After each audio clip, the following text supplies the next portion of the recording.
Narito muli si Elena Luna para sa ikalawang buhos ng kanyang Ulat Malacanang. Magandang hapon, Elena.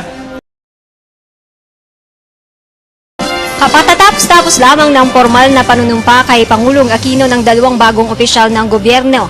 Isa dito ang bagong kalihim ng Department of Transportation and Communications na si Secretary Joseph Emilio Abaya. Pangulong Aquino ang appointment ni Abaya kasabay ni Secretary Mar Rojas bilang DILG Chief.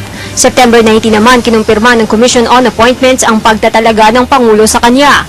Ngunit ngayon lamang formal na uupo sa pwesto si Abaya dahil naging prioridad niya ang pagdinig sa House of Representatives ng 2013 budget bilang chairman ng Appropriations Committee ng Kamara. Nitong Lunes, inaprubahan na sa Kamara ang panukalang 2013 budget.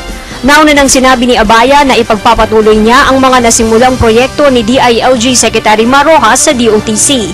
Sinabi rin ni Abaya na magiging prioridad niya ang ayusin ang mga airport sa bansa. Si Abaya ay apo ng dating Pangulo ng Pilipinas na si Emilio Aguinaldo. Nanumpa rin ngayong hapon kay Pangulong Aquino si dating PNP Deputy Director General Arturo Cacdac Jr. bilang bagong Director General ng PDEA o Philippine Drug Enforcement Agency. Pinalitan ni Cacdac si Jose Gutierrez na nagbitiw sa pwesto. Si Cacdac ay miyembro ng Philippine Military Academy Class of 1978. Sa 38 taon niya sa PNP, ginawaran siya ng Philippine Legion of Honor Degree of Commander.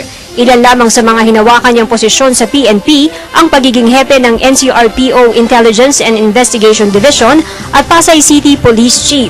Mula siya sa Rosario sa lalawigan ng La Union. At yan ang ating pinakabagong balita mula dito sa Malacanang. Sa tulong ng RTVM, ako si Elena Luna para sa Telebisyon ng Bayan.